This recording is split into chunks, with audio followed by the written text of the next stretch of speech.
Saya ulangi nggih Bunda untuk pembukaannya kegiatan kita hari ini, insya Allah kita selingi dengan sosialisasi tentang TBC. Bunda semuanya, yang seperti kita ketahui bersama bahwa negara kita pada saat ini masih menduduki ya juara kedua. Dalam hal apa? Juara kedua itu biasanya seneng ya karena bagus, tapi ternyata juara kedua dari jumlah penderita terbanyak TBC di dunia. Maka dari itu tim dari Aisyah khususnya Majelis Kesehatan juga diminta untuk terus melakukan promosi-promosi anti TBC. Okay. Kalau yang kemarin-kemarin itu ngapunten mungkin ibu-ibu yang pernah cek dahak ya beberapa tahun yang lalu ya. Nah itu karena ada dananya dari WHO, tapi kalau sekarang ini sudah tidak ada, sehingga semua elemen Aisyah ini sifatnya sukarela, okay? Jadi kami untuk saat ini tidak melakukan cek dahak, tetapi kampanye-kampanye anti TBC terus dilakukan, utamanya oleh Majelis Kesehatan yang punya tugas secara langsung. Kita sampaikan sedikit ya Bu ya. Nah, sebenarnya kita kenal dulu apa sih TBC itu sebenarnya. Nah, kita kenalnya TBC itu kan biasanya batuk lama ya, gak sembuh-sembuh. Terus kemudian berat badannya langsung turun. Kemudian orangnya itu lemes. Nah, itu bisa jadi adalah tanda-tanda dari TBC. Tapi TBC sendiri itu apa? TBC sendiri itu penyakit menular, ibu-ibu, nggih. Jadi TBC itu menular, sehingga ketika seseorang yang sudah didiagnosis TBC wajib sekali bagi dirinya untuk sadar diri, menjaga diri, keluarganya dan orang-orang di sekitarnya agar tidak menularkan apa yang ada di dalam dirinya kepada orang lain. TBC itu menyerang paru-paru karena penularannya melalui udara yang mengandung kuman TBC. Sering menyerang paru-paru, organ-organ lainnya juga seperti kelenjar getah bening. TBC ada menyerang otak, ada yang menyerang kulit, dan ada yang menyerang tulang. Oke, TBC tulang juga ada. Saudara saya itu ada yang TBC juga di rahimnya ada juga. Oke, sekarang mungkin bukan manusia saja yang tambah pinter ya, penyakitnya juga tambah pinter sekarang ya. Siapa saja yang rentan terkena penyakit TBC ya? Rentan itu artinya punya resiko yang lebih tinggi. Yang pertama adalah yang jelas orang-orang dengan daya tahan tubuh yang rentan. Yang pertama bisa anak-anak. Kemudian orang dengan HIV atau AIDS ya. Karena HIV AIDS itu kan menyerang daya tahan tubuh ya. Pasti dia sangat mudah sekali terserang kuman-kuman TBC. Dan bisa jadi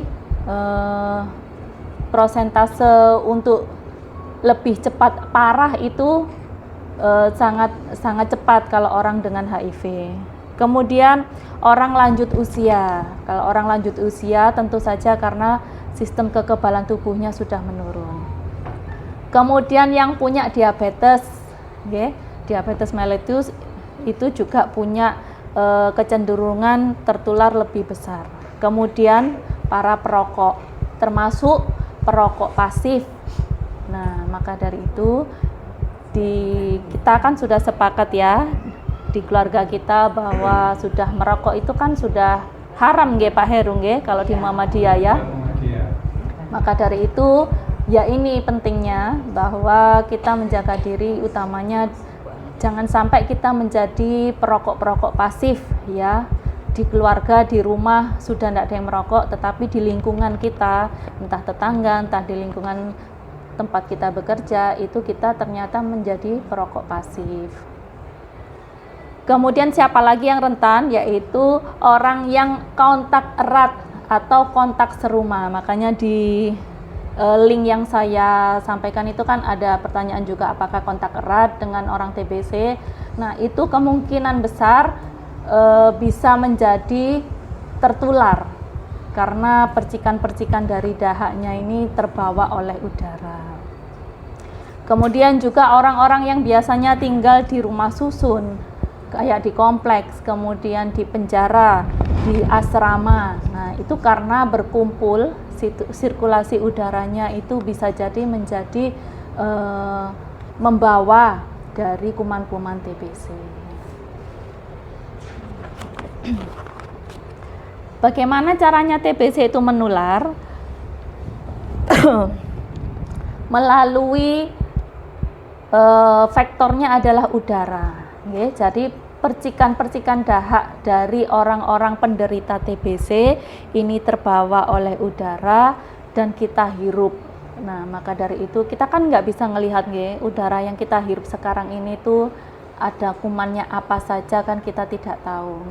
Nah, ini penularannya melalui udara tersebut. Jika daya tahan tubuh kita sedang turun, termasuk beberapa orang yang sudah saya sebutkan tadi, nah bisa jadi pertahanan tubuhnya ini kalah dengan kumannya sehingga kita juga terserang TBC.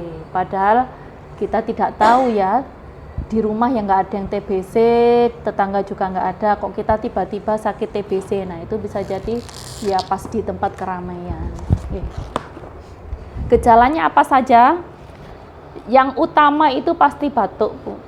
Meskipun TBC tulang, TBC otak itu pertamanya pasti batuk-batuk, berdahak dan tidak berdahak. Kemudian fase selanjutnya disertai dengan demam, demam meriang, demam meriang, kemudian sesak napas dan nyeri dada. Jadi di dadanya ini sakit kayak ditumbuk begitu. Berat badannya menurun, utamanya terlihat pada anak-anak, kadang dahak bercampur darah, ini yang sudah fasenya lebih lanjut. Nafsu makan menurun dan berkeringat di malam hari. Jadi meskipun menyalakan AC ya tidurnya, tetap orang TBC itu keringetan, tapi dia tidak merasa sumuk, tapi keringetan. Soalnya kan anak saya dulu pernah ya seperti itu. Tidur pakai AC, dia tidak merasa sumuk, tapi bajunya ini kebles keringat. Mboten, memang waktu itu sudah TBC.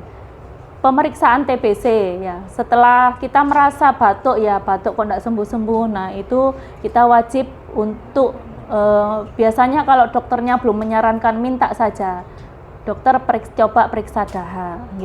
Dengan pemeriksaan dahak itu pakai alat ya, kemudian bisa ditambah lagi apabila hasilnya masih negatif tapi sudah ada tanda-tanda di dalam diri, itu minta foto ronsen.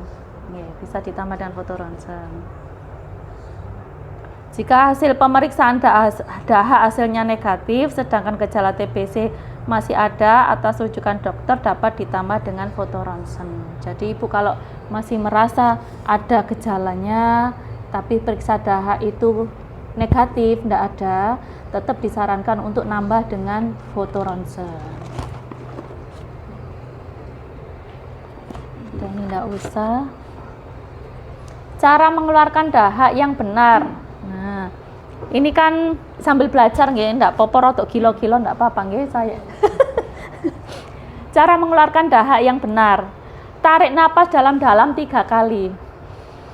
Ngeten nggih. Ditarik, jadi maksudnya itu yang ada di dalam paru-paru ini supaya rada keluar nggih. Kemudian ya ditarik begitu, kemudian baru dikeluarkan. Kalau sulit dilakukan, dapat dibantu dengan cara kumur-kumur dengan air bersih, lari-lari kecil, atau minum teh manis hangat. Nah, ini yang belum pernah praktek ya saya juga ya. Selama dulu-dulu kalau mau mengeluarkan riak niku kan nggih ambekan sing dalam gitu ya, kemudian baru dikeluarkan. Kumpulkan kalau sudah mengeluarkan dahanya, kalau mau diteskan, dimasukkan di dalam pot, langsung ditutup. Bunda, nggih. Langsung ditutup wis gak ada engko ditekek kulkas dhisik mboten, langsung dibawa ke vaskesnya, langsung diperiksakan, nggih. Jadi jangan dibiarkan diumbar tidak tertutup. Jadi seketika langsung masuk ke botolnya langsung ditutup rapat-rapat supaya tidak kemana-mana kumannya. Pengobatan TBC dilaksanakan selama 6-8 bulan ya. Tahap pemberian obat 2 atau 3 bulan pertama diminum setiap hari, kemudian tahap keempat sampai dengan 5 bulan selanjutnya diminum 3 kali per minggu. Nah, minum obatnya ini setiap hari selama 6 bulan, Bunda. Nggih. Koyoke 6 bulan iku cek suwene rek. Ya, memang TBC ini kan kuman yang pinter ndelik katanya ya. Jadi seketika tidak terlihat sudah ndak batuk, sudah ndak ini, tapi ternyata DE itu masih menyelip di organ-organ yang sehat, kuman-kumannya itu. Jadi kalau tidak dihantam terus setiap hari, dia seketika masih bisa muncul lagi dan resisten sehingga lebih kuat dia. Maka dari itu selama 6 bulan pengobatan itu tidak boleh terlewat 1 hari pun, okay? Ya, setiap hari.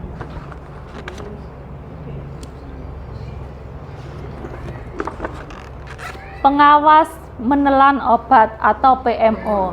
Bunda, ketika ada seseorang yang didiagnosa TBC, sebaiknya ada anggota keluarga yang memang mengawasi keteraturannya dalam minum obat. Entah itu suami atau istrinya. Karena 6 bulan itu tidak sebentar. Kita kalau pusing aja, kalau ke dokter itu ya, minum obat, nanti Bu kalau enggak sembuh bisa balik lagi gitu aja, wis gemes ya hitungan hari ya, apalagi sampai 6 bulan bisa jadi itu muncul enggak sabar, kemudian muncul bosan, betul, kemudian muncul lagi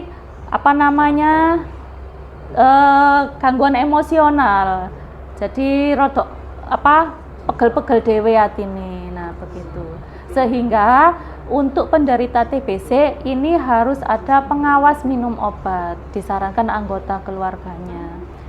Kalau dulu karena saya sudah mengalami anak saya sudah pernah didiagnosa TBC. Saya minumkan di malam hari, kan dia cuma 1 kali. Saya minumkan di malam hari setelah makan malam itu. Karena apa? Kalau saya lupa minumkan, ayahnya sudah pulang. Kalau pas saya kemana, ada orang lain yang menggantikan yang bisa meminumkan obat. Nah, sebegitu bahayanya TBC ini. Karena kalau terlambat 1 hari saja, itu harus mengulang lagi dari nol. Waktunya juga kalau kita sudah misalnya lupa enggak minum 2 hari gitu ya, itu bisa jadi minum lagi dari nol dan bisa tambah panjang, jadi 8 bulan.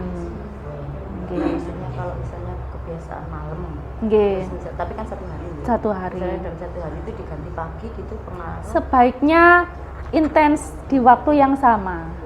Karena sifatnya kan antibiotik, antibiotik itu kan melawan penyakit. Kalau hari ini kita ajak bertarung dia pagi, kemudian besok kita ajak bertarungnya dia malam, pagi kita nggak ngajak tarung, dia sudah lebih kuat. Nah gitu. Jadi kalau misalnya arek iki diantem isuk, ya isuk iki antemen terus, biar dia nggak sempat bangun. Gitu. Istilahnya begitu. Nggih, digawe semaput terus sampai teler sampai tidak berdaya. Istilah mudahnya begitu. Kalau hari ini pagi, besok malam. Nah, besok pagi, siang dia itu sudah sempat bangun, sudah sempat sehat. Kumannya itu nanti kita pukul di malam hari dia rodok menter. Nah, gitu nggih. Sebaiknya di waktunya juga tepat. Nah, ini cara minum obatnya sudah tadi. Efek samping, Bunda. Orang yang minum obat TBC selama 6 bulan yang harus sabar bukan hanya yang pasiennya saja, tapi ya orang PMO-nya juga harus sabar, nggih. Karena akan muncul efek samping selama minum obat itu, diantaranya tidak nafsu makan, Nggih. Kemudian maksudnya ndak nafsu makan itu yang ngeladeni ini kadang pegel. Dikeno ngene gak dimaem, dikeno ngene gak dimaem. Nah, itu jangan sampai nggih. Kemudian air kencingnya berwarna kemerahan. Bukan berarti ada darahnya mboten. Karena memang obat TBC itu warnanya agak merah nggih. Ada yang merah, ada yang oranye. Nah, itu pipisnya juga warnanya agak merah-merah kayak merah darah ngoten. Jadi ndak kuning, rada-rada oranye. Nggih. Kemudian nyeri sendi. Nah, ini kalau yang sudah sepuh tadi itu biasanya disertai nyeri sendi. Kesemutan, kaki terbakar. Kemudian gangguan kulit, kadang gatal-gatal, kadang kemerahan. Nah, itu beberapa dampak dari meminum obat TBC. Nah, Bunda, pengobatan kita ini kan sudah maju ya, tapi kita dituntut tetap untuk tertib minum obat kalau yang TBC. Nah, apa akibatnya jika tidak tertib? Pasien dapat menularkan TBC ke orang lain. Lah itu tadi, ketika hari Senin minumnya pagi, hari Selasa minumnya malam, Selasa siang itu kumannya sudah kuat. Nah, dia bisa menularkan ke anggota keluarganya. Itu yang jangan sampai terjadi. Kemudian kalau sampai beberapa hari nggak minum obat, itu kan dimulai dari nol lagi. Otomatis kumannya ini bisa lebih kuat dan pengobatan mulai dari nolnya lagi bisa diperpanjang sampai 8 bulan. Nah, pasti akan sangat tambah lebih pegel nggih. TBC bisa dicegah. Bagaimana pencegahan TBC? Mengobati pasiennya hingga benar-benar sembuh. Nggih. Kalau pada anak kecil itu ada tambahan lagi tes mantuk di sini. Apa dia dites kayak di bawah jaringan kulitnya ini disuntik, saya enggak tahu apa ya. Kemudian nanti dilihat reaksinya 24 jam. Kalau melentung kayak habis kebakar gitu nggih, itu berarti dia positif TBC. Kalau hanya bekas habis disuntik aja mboten. Kemudian bagaimana mengobatinya? Itu harus sampai sembuh. Dites lagi, setelah minum obat itu foto lagi, cek dahak lagi, dan untuk anak-anak juga dites mantuk lagi, disuntik di bawah permukaan kulit. Yang kedua, menutup mulut saat batuk dan bersin. Nah, itu kan kita juga sudah diajarkan adabnya ya, bagaimana cara bersin dan cara batuk. Nah, ini ternyata Islam itu benar sekali. Harus menutup saat batuk dan bersin. Yang ketiga, buanglah dahak dan ludah di tempat yang benar. Jadi ibu-ibu hindari kadang-kadang niku nggih, enten tiang-tiang niku lak ngidu nak sak dalan-dalan niku lho nggih. Mboten angsal nggih. Ndak boleh. Kalau memang ingin meludah, buang di saluran pembuangan air. Jangan dibiarkan di paving-paving niku lak kadang enten nggih, tiang hidung itu sembarangan niku mboten angsal. Kalau ingin meludah, kalau ada got kalau tidak bisa nahan sampai ke rumah ya sudah buang di saluran pembuangan air biar dia terbawa. Oke, jangan dibiasakan untuk meludah di pinggir jalan sembarangan. Yang keempat, menjaga ventilasi udara. Ibu-ibu di rumahnya dibiasakan jendelanya itu dibuka, supaya udara berganti, apalagi yang ketika kalau serumah ada yang TBC, supaya udaranya juga bersirkulasi ya. Gaya hidup sehat, makan bergizi, olahraga dan tidak merokok. Kemudian imunisasi BCG pada bayi, ada imunisasi untuk pencegahan TBC. Kemudian terapi pencegahan tuberkulosis. Nah, ini beberapa langkah untuk mencegah TBC. TBC HIV. Ini enggak usah ya, insya Allah enggak ada yang HIV nggih. Dalam? Nggih, wes enggak usah iki direwati saja. Saya rasa sudah ini Bunda, yang penting sudah disampaikan. Saya janji sama Bu Santi 10 menit. Alhamdulillah, kalau ada yang kurang mohon maaf karena saya juga bukan tenaga kesehatan profesional, nggih. Insya Allah saya sharing dari ilmu yang sudah diberikan ke saya lebih dulu. Saya juga tidak lebih pandai daripada ibu-ibu semua. Saya hanya menyampaikan ilmu yang sudah disampaikan ke saya lebih dulu. Terima kasih atas kita sharing ilmunya pagi hari ini.